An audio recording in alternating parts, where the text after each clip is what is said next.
So, Michael, we're here to talk about the seasons of the Essendon Football Club and the Western Bulldog Football Club.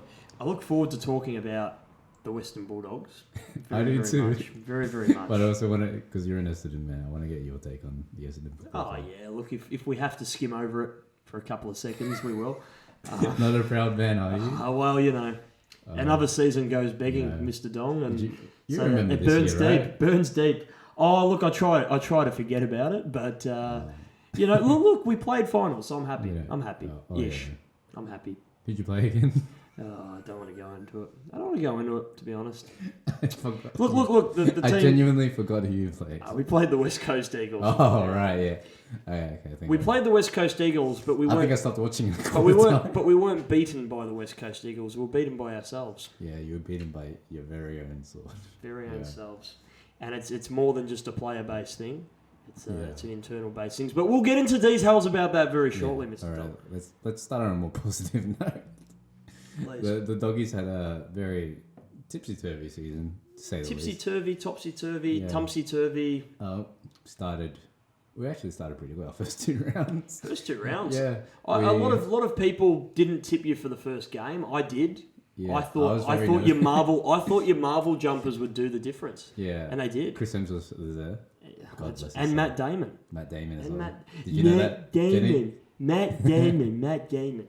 It was a great game. It's a really great game. I was very nervous because we had Easton Wood lining up and Buddy Franklin, who's giving up about 6 or 7 centimeters and about, I think, 10 kilograms. I don't know if it's because Buddy Franklin's like such a big guy, but he genuinely looks like massive at Marvel Stadium. I don't know what it is. I just think he's a big man and he's on a small ground. He's got like a 5-meter aura around him. He does. He literally does. You watch him live there and you think, gee, is everyone else mute? It's unbelievable.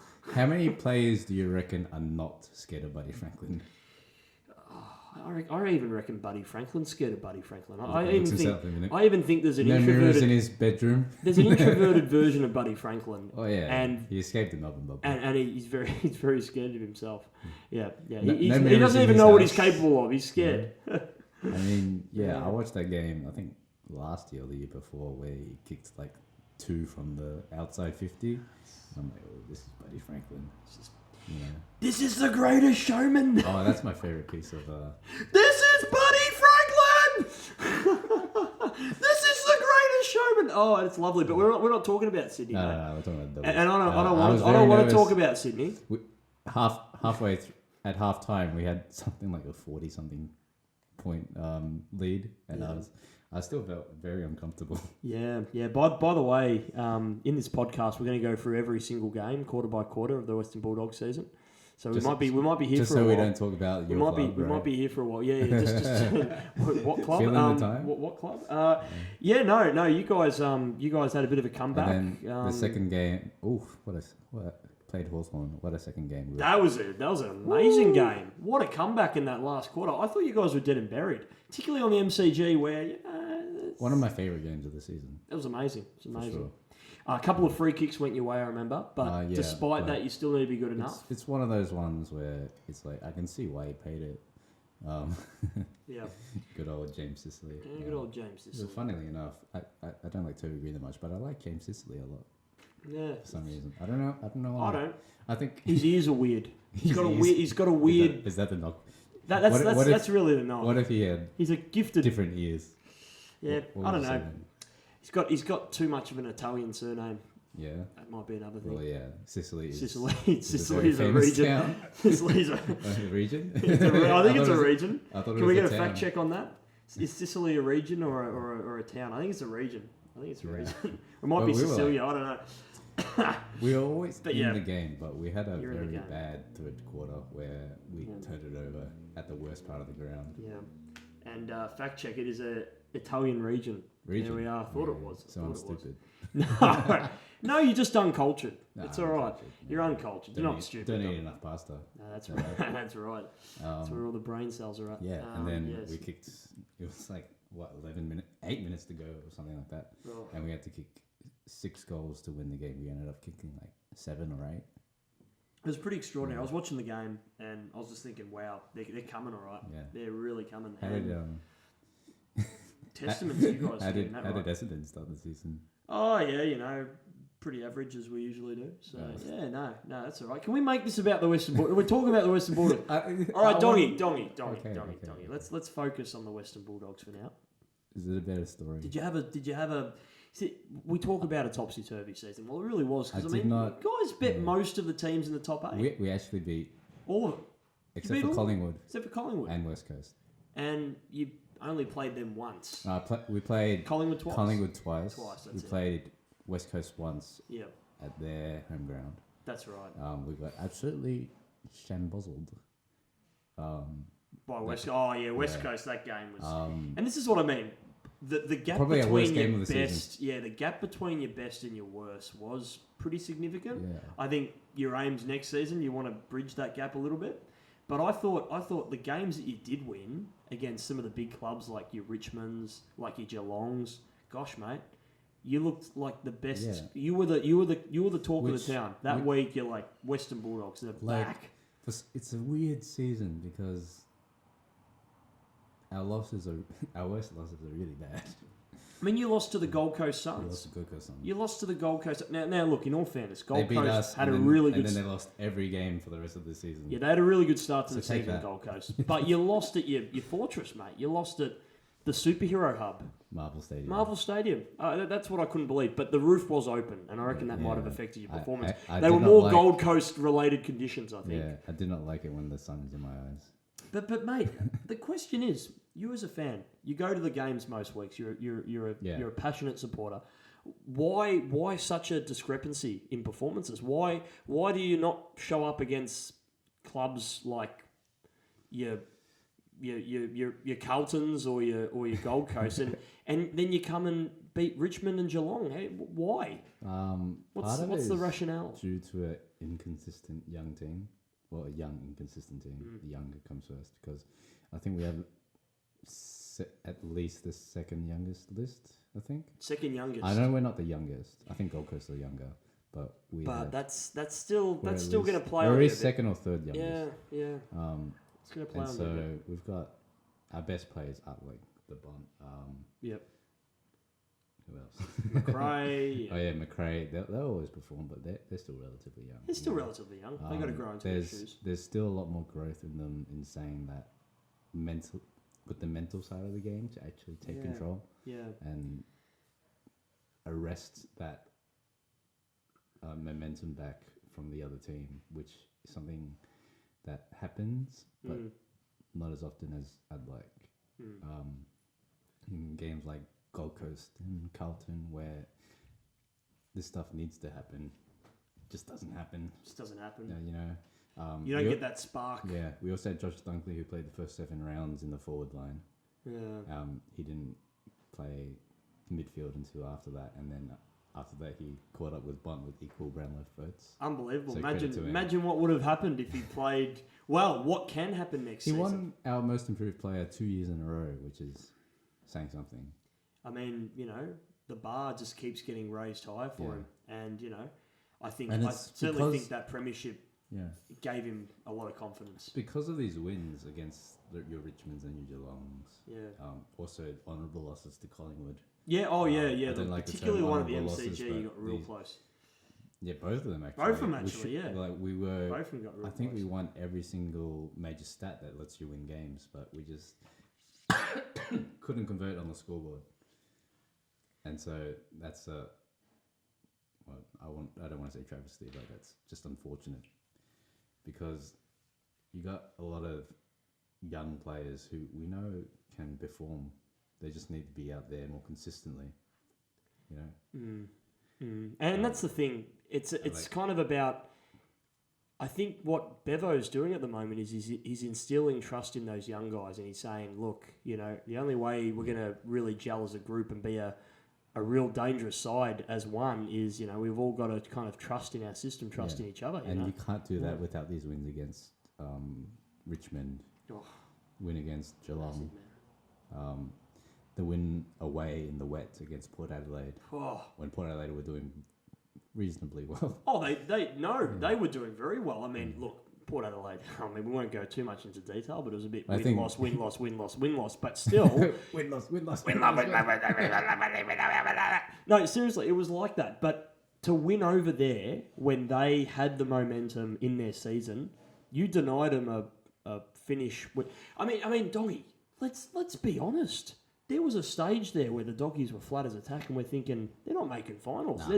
They're just another mediocre finish again. Pre-bye, I think we lost 4 in a row. I couldn't believe it, and I was like, "Oh God, we're terrible." But your run home was probably the best we'd seen. Here's the thing about those losses. In every single one of those losses, there's glimpses where we're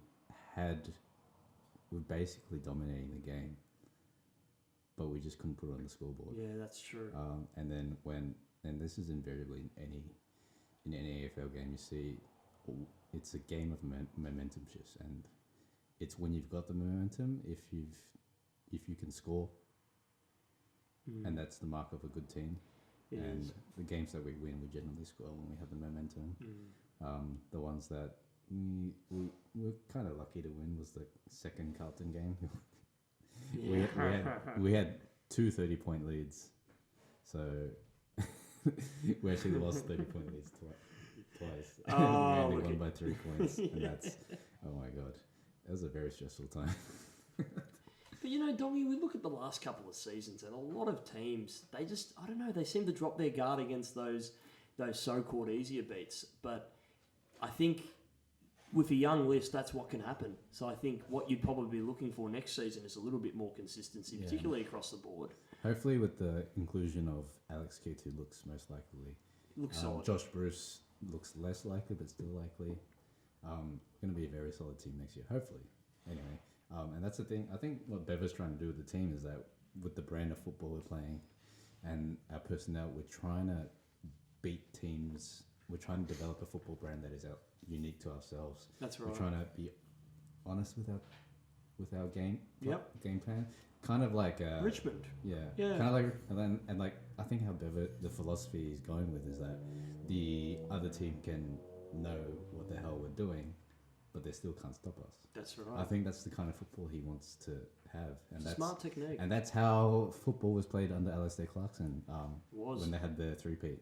Yep. You know, incredible kicking style. Every team knew what they were doing. Yep. But could they stop it? No, absolutely not. No, and that's it. You know, they just they know the players' strengths, they know the players' weaknesses, and they play into those, and they just allow their players to play their own freedom within their game, but in a team structure that is going to stack up no matter what. And I know I could see the Bulldogs are trying to build it, but I think you're a couple of steps away, but only a couple. So you got to take a lot of confidence out of the season. Finals. You did, and you know what? It's crazy. A couple of seasons ago, mate, that little gap, it helped you. That little bye, it helped you big time. It didn't help us. But this time it didn't. Unfortunately, the team that was on the other end of it. Yeah, they benefited more than we did. They did. I mean, every team got the week off. They did. Yeah, kind of. But I think I don't want to blame the bye. I think it's more complacency. Well, not complacency, but it's just a young team. Yeah. When you looked at that last final, it's kind of like we couldn't handle what GWS were dishing out off the ball. That's right. You know? That's right. They were very physical. We were very rattled. And that's the way GWS wanted to play. Because you went from maybe the hunters for the hunted, you know. And a better side would have done better, basically. Yeah. You know. At the end of the day, I'm a bit salty that we went out like that. But, but do you think it's a pretty fitting kind of finish if you reflect on the whole season? It would be remarkable if we somehow won a premiership this year. I would have been. So, I would have been surprised. Yeah, well, we were all surprised 3 years ago. But anyway. But a lot of people said, you know, you were going to be the dark horse of this final series. And I reckon they were right, you know, from what they saw in those last couple of rounds. They thought, this is a team that, you know, might push pretty hard. But yes, unfortunately, it all unravelled. The rest of this competition next season and more. And that's, I hope we trend further up. Yeah. I mean, from 2016, you'd think that we'd be still up there, but we had 2 mediocre seasons followed up with an okay season. But we are trending. Like, realistically, I've chatted to you this about before, but since the premiership, we've had Matty Boyd retire, we've had Dale Morris retire now this year, Liam Pickin, Tom Boyd basically not non-existent, but didn't play that much. No. Robert Murphy didn't play as much the following year and then retired. Yeah. So, and I told you, Matty Boyd's probably our tactical mastermind back there. Yeah. That's like kind of like he retired at end of 17 and then he became a backline coach for the Pies in 18 and then they got to a grand final. They lost, but they were very close. Only 5 points. Yeah, and they're a very tight backside as well. Looking at how Matty Boyd played in our backline in 15 and 16, it's no surprise to me that all of a sudden Collingwood knew how to defend. Yeah, exactly. Oh, no. And we've got to develop someone like absolutely. That. You know? Yeah. Ed Richards, possibly? No, Ed Richards is going to be a wing half forward, probably. Half forward, yeah. They've moved him up a little bit. There's probably going to be someone like a Hayden Crozier. He seems to be popular with the boys, you know. Yeah.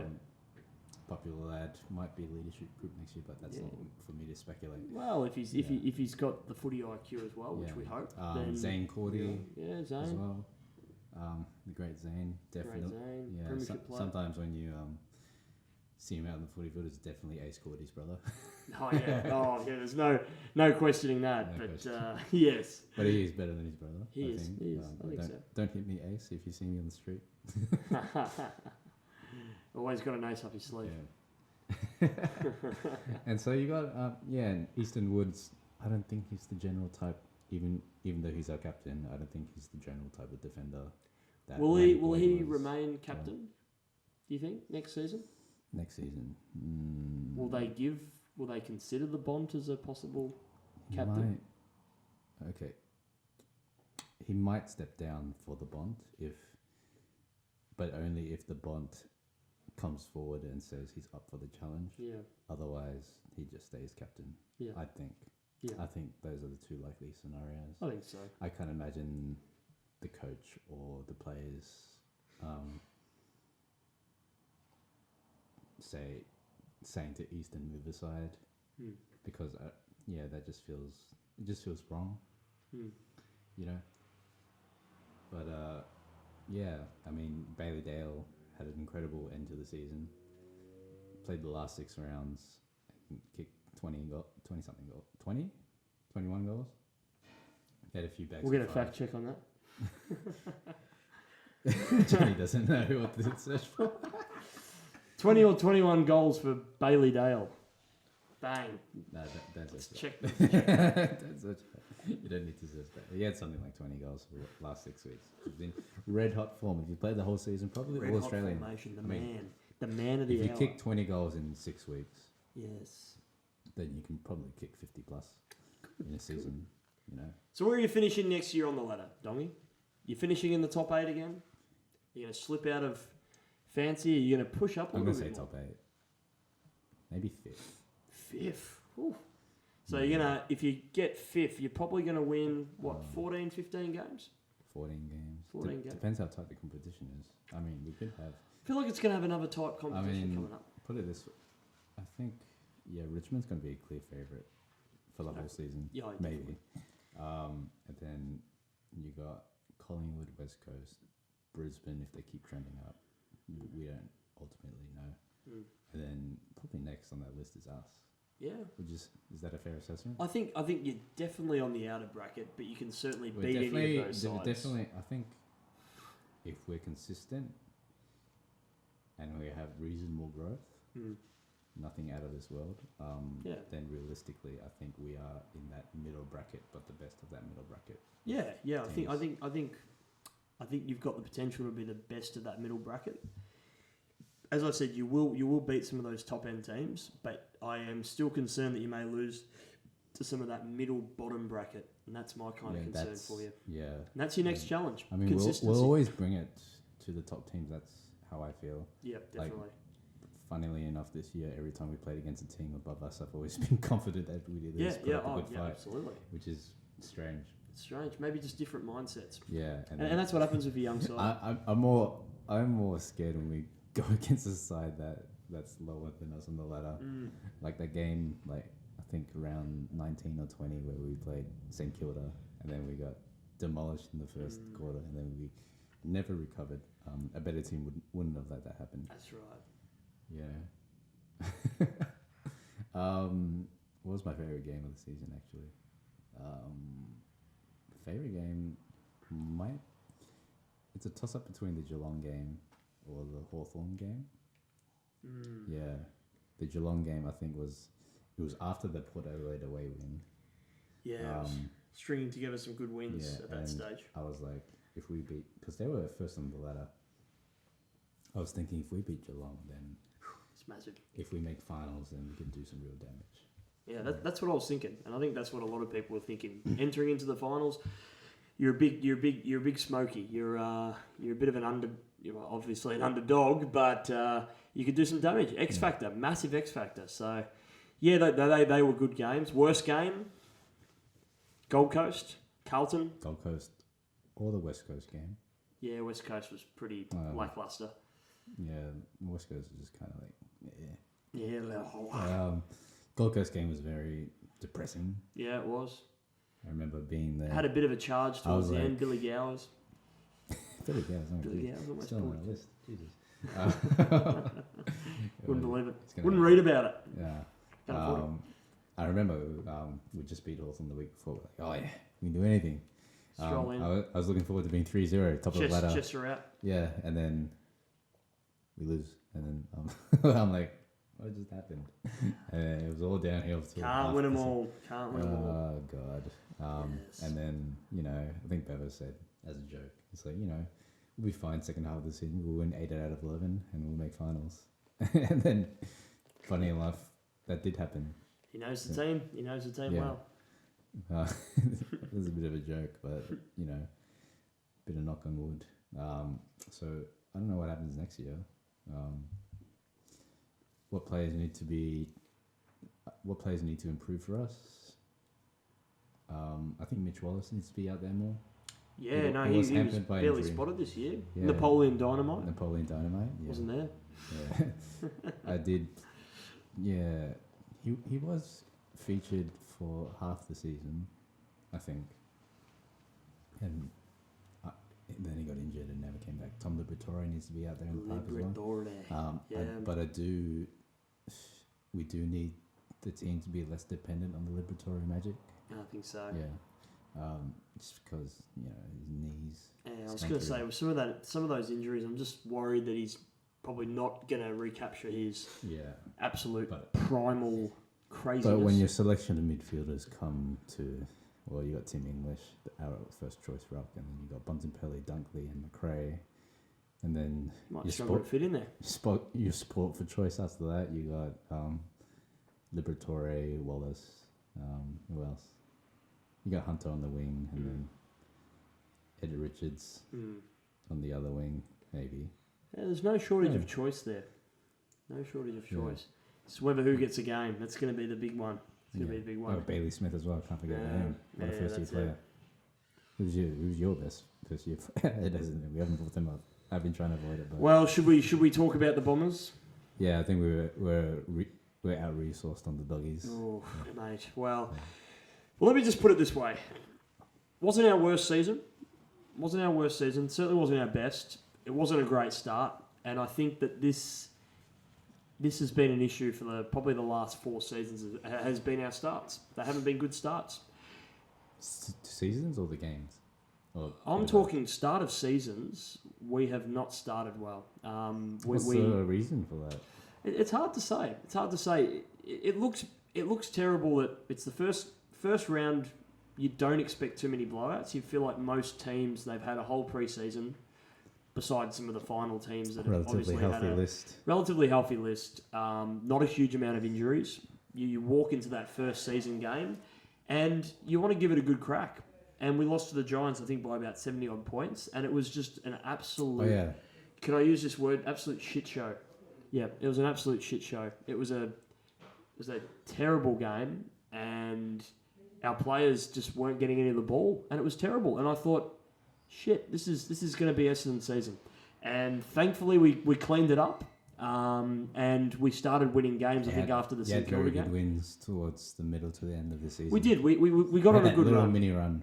We had a mini run, and this is the second year in a row we've had a mini run. But all those games, when you look back on it, it's always like you were coming from behind. We were. You'd much rather just. We like coming from behind. we like the behind. Jake Stringer definitely does like coming from behind. He's one. Well, he's got the Bulldog DNA. I'll refuse. Take some responsibility for that, sir. He's got the Bulldog DNA.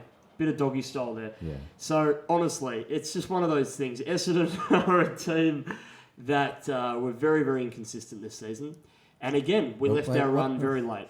Let's go back to comments about before round one. Generally, every team's more or less around the mark. Yeah. They're ready to go. They're raring to go. They want to have a shot. Like, you wait for an entire preseason, and then you get touched up by another team like that. It was disheartening, isn't it? Yeah, and a lot of this season, and look, I love listening to AFL footy shows. I love listening to the Scoop, love listening to the feeds that come out. I had to turn off my television set several times during the season because I just knew Essendon was going to be the number one chat. And for the whole season, our coach, John Worsfold, was under the pump, and rightfully so. He's always been a guy, as a coach, who hasn't shown a lot of emotion. As a person, as a player, he used to be one of the most brutal leaders going around in the competition. But as a coach, very, very sedate, doesn't give a lot of emotion away. Now, that might be a good thing. It might be a calming influence. But sometimes when your team's back's against the wall and you're not playing you need a bit of a spark. Yeah. And I certainly think our caretaker coach / possibly, our next coach in line being Ben the Truck Rudden, I think he's going to add a bit more flair, which I hope he does, because our players need a bit more discipline. We talked about this before, where I find it extremely strange to have an ordeal where John Worsfold will definitely step down as coach after next season. Yeah. I don't know what kind of mentality that creates for our players. Maybe the players think, you kind of just wait. Free you kind of just already written off next year already. Yeah, which feels strange. Psychologically, yes. I mean, in a way, we've cut short our expectations. I believe, absolutely. Statistically, you have a 1 in 8 chance to win the premiership. Yeah, of course. I mean, you're there, you're in the position. Yep. But it just feels like you've just given up already. And it's not like your list doesn't have talent. Oh no! We have talent. Here's the thing, Doggy. Couple of factors, and these are wider factors than just what you see on the field. You cannot discount the fact that the saga would have had a big mental, emotional impact and burden on our players. Especially those players that didn't get suspended. Yeah, the ones who just continue to play. David Zaharakis was one of them. Myers was there, who retired. Yep. And mate, to make it even wider scope, we talk about mental health. I question the way that's been dealt with within the families of the football club, because I've heard noises that some of the parents weren't really kind of let in to what was going on at the club. So do you feel like the Essendon Football Club sweeps that under the rug? I don't want to make assumptions. I'm not really sure, but I hope they don't. Let's put it this way: do you feel like other clubs are doing more in regards to mental health? I look at a club like your club, the Bulldogs.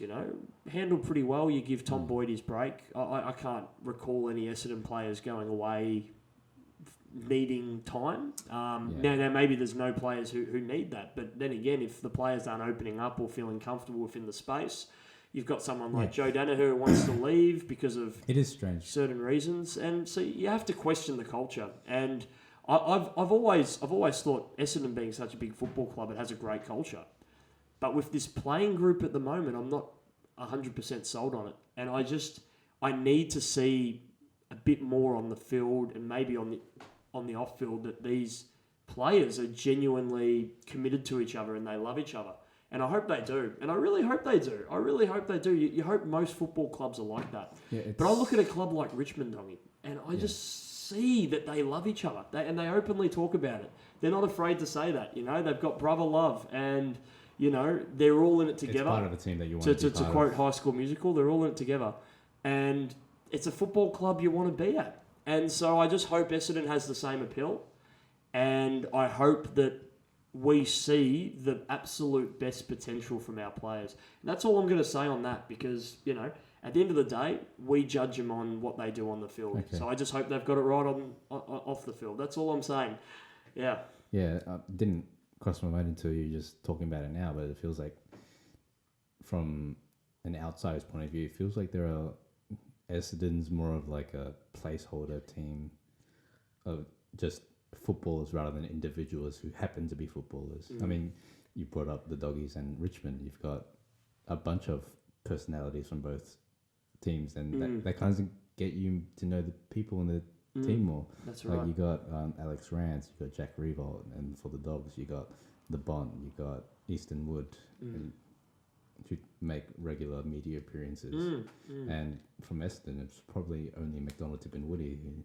David Zaharakis is pretty good with the media. Devon Smith's done a little bit of stuff on but it's not as charismatic or... Not as charismatic, yeah. They're more like just your run-of-the-mill footballer type of responses. They are, absolutely. I know Brendan Goddard was a bit more of a character. Yeah, but he hasn't played there. Exactly, so. and he hasn't been... And you know what, it's funny. You talk about round one, the on-field leadership, Dongy. And I question the leadership group this season as well because some of our best players... Some of our most experienced players weren't even in that leadership group. So you got to question... Really? He wasn't in your leadership group?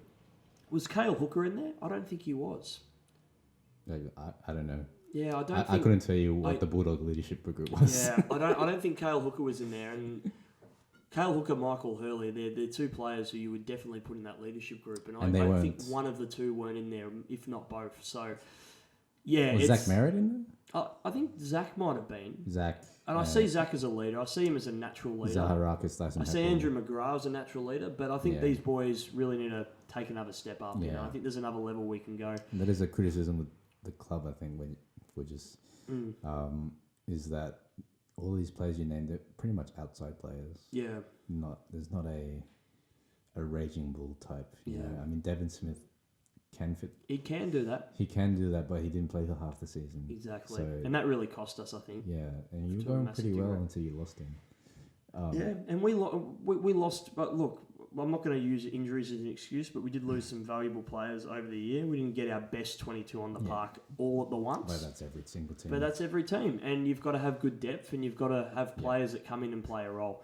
Now, my great white hope for this season is... We've got Blake Carosella and we've got Ben Rudden, both from Richmond. Both experienced the culture there. And yes, it's a completely different football club with completely different personalities, but the way they handle their people is really admirable. So I really hope that that's what we can do as a football club and as a collective. And if those guys bring the same IQ from Richmond, then who knows? The sky might be possibly the limit here for Essendon. But I think with the list that we have, we can definitely play tops. We can definitely have a place in the top four.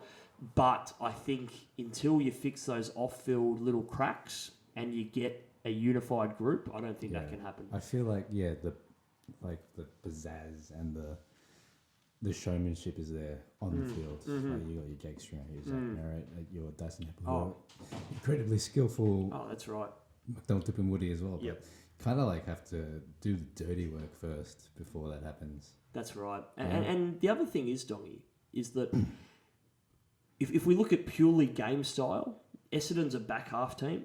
Yeah. So we rely on the run from Sard, McKenna. Do you feel like your game's modelled off any other team? Possibly. I think Essendon's... I can't... Not off the top of my head, but I think the back half style, it's very quick. Yeah. If you can get a quick rebound, you can just run through the centre and set up quick play. You got Adam Sard and Connor McKenna. And they're bloody arguably exciting. The two best rebounding defenders. Oh, they are amazing. So, of course, you want to base your model off them, but... The thing is, if you slowly get the ball into the forward 50, it's just not going to work. No. So I think our style needs to be a little bit more like Richmond. Just get the ball forward, lots of synergy, lots of moving. I keep using Richmond as a base because they were just so good this season, so good last season.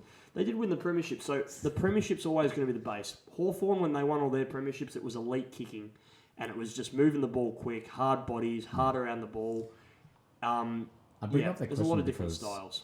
out of all the, I think, at the top 7 teams actually, there's a distinct style with each team. Like, you know the way Richmond play. You know it's differently distinct compared to Collingwood, West That's Coast. right. And even Geelong, they play Geelong, a very distinct style as well. Boundary, kick. The Bulldogs as well. Position. We've all got different styles that more or less well-rounded. It just depends on how well we execute. Yeah, exactly. And when I look at Essendon, I feel like you're still trying to fight. You're still tinkering. Week to week, it's completely different. Some weeks, I think... It must be frustrating as a supporter. It is. And when that game style breaks down, it is the worst thing to watch. It is the worst thing to watch. The skill level is terrible. The players don't know what they're doing. So it comes down to leadership and it comes down to execution. You just go into your hole and just, kick mark. Yeah, exactly. Walk back, exactly. Walk back. That's exactly what it is. So as you can hear, I'm a frustrated supporter because I've been seeing the same trends for years. I'm hoping that this season, Dongy, like every season, is going to be different. We're going to come in, we're going to have a different energy. Good pre-season. We'll have a good pre-season. Any players that can come in to help remedy that? Yeah, I think... talked about it before. We did talk about it before. We did touch on it if you listened to the last episode. We need strong inside mids, and I've been saying it for probably 6 seasons now. Joe Watson's gone. He used to do that for us. He was great with that. We need a player that's got a tank and a player that's very, very big. So let's get Sam Powell-Pepper in. Let's get him in. Let's just put him down. Let's give him a contract. He looks good with a sash. Would you go hard on Ollie Wines? Get him down. We can try him. Who would you give up for Ollie Wines? I'd give up that pick 8 that we get from Joe Daniher. How about a player? Yeah. Oh, mate. He's someone...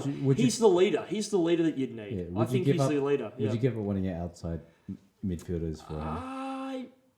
That's a good question. It's a good question. It's tempting. You might just... Because you want to give Port something back if you're trying to steal half their list. The problem is you just might have too many outside... Oh, you give Orazio to Port. That's your little reward. And he can play outside. Orazio can run through the midfield. When he's fit, Orazio is very exciting running through the mid. Man. And he's done it before, and he's done well with it before.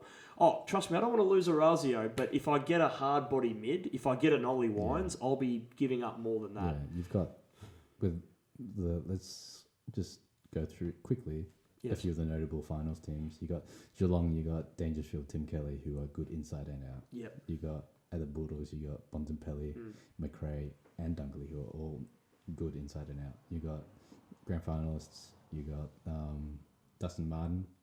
Yep. Dion Prestier. Yep. Dion's a beauty. Who are both good inside and out. Yeah. I mean, just those names alone. Then you go to Essendon, and who would you say is your inside? Hush. Just you don't. Your starting midfield's what? Zach Merritt, Heppel, Jake Stringer possibly. But he starts forward. Chill there, obviously. Put Chill, who are all outside midfielders. All outside mids. We need one guy who can just go and get the hard ball.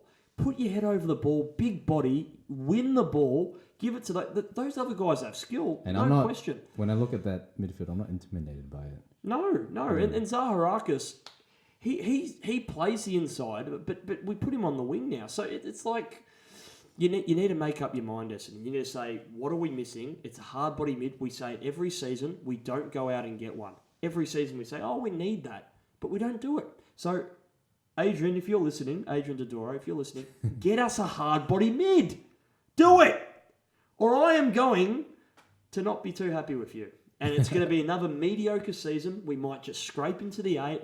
We get bowed out the first round by 10 goals. And you hope to God Ben Rutten does something. And you hope to God that the next season's going to be better. Why waste another season in the trade period? We've got the opportunity now. We've got picks. We've got money. Let's do it.